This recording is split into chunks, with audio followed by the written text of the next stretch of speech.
আপনি কি জানেন বিগত ৫ বছরে বাংলাদেশে খুন হয়ে যাওয়া মানুষের সংখ্যা কত?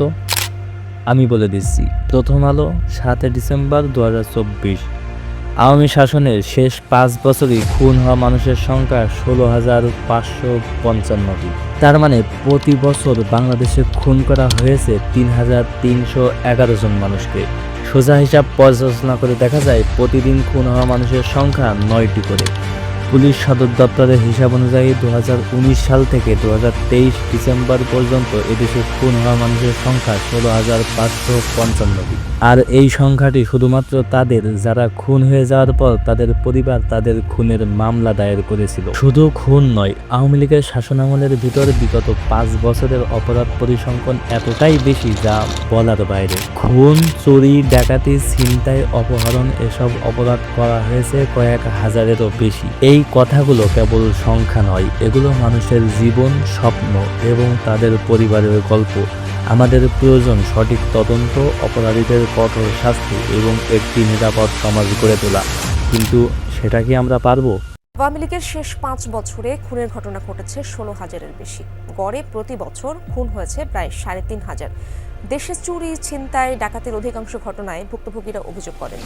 বিগত ৫ বছরে এদেশে ছিনতাই মামলা করা হয়েছে ৯,৯৫৫টি, ডাকাতি মামলা করা হয়েছে ৯,৬৮৫টি। সংশ্লিষ্ট সূত্র মতে ছিনতাই ও ডাকাতির ঘটনা ঘটেছে এর থেকে অনেক বেশি, কারণ বেশিরভাগ ঘটনার ভুক্তভোগী মামলা করেন না, আবার অনেকে মামলা করাকে আরেক ভোগান্তি মনে করেন। এছাড়া শেখ হাসিনার শাসনামলে এই ৫ বছরে অপহরণের ঘটনা ঘটেছে ২,৪৫২টি, আর চুরির অভিযোগে মামলা করা হয়েছে প্রায় ৫৫,০০০। এসব মামলা সংখ্যার ভিত্তিতে দেশের অপরাধ পরিসংখ্যান নিয়মিত পুলিশ সদর দপ্তর ওয়েবসাইটে প্রকাশ করা হতো। কিন্তু একাদশ জাতীয় সংসদ নির্বাচনের আগে বিরোধী রাজনৈতিক নেতাকর্মীদের বিরুদ্ধে অসংখ্য গায়েবী মামলা করে তৎকালীন শেখ হাসিনা সরকার। ঘটনা না ঘটলেও পুলিশের উপরে হামলা এবং ককটেল নিক্ষেপের অভিযোগে এসব মামলা হয়। এই নিয়ে ২০১৮ সালের ২০ ডিসেম্বর প্রথম আলো প্রতিবেদন এক ভয়ঙ্কর সেপ্টেম্বর শিরোনাম খবর প্রকাশ করেন।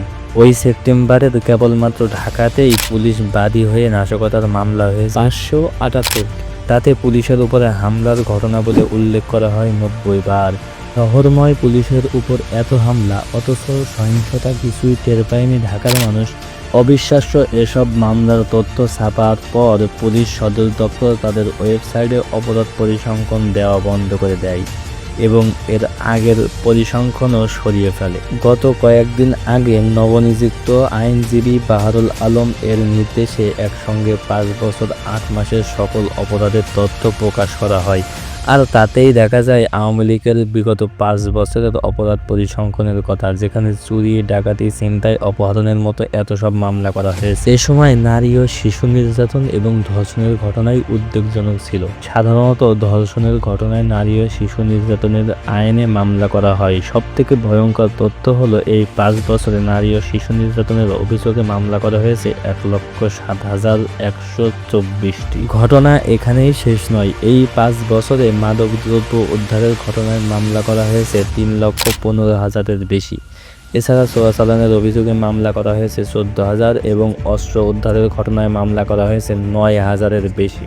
২০২৪ জুলাই আন্দোলনের আগ পর্যন্ত এই ৬ মাসে ঘটে যায় কয়েক হাজার অপরাধ। এর মধ্যে ১,৫৩৩টি খুন, তাছাড়া ১৮৩টি ডাকাতি, ১,২২২টি ছিনতাই এবং অপহরণের ঘটনা ঘটে ২৮১টি। ঘটনা কি এখানেই শেষ?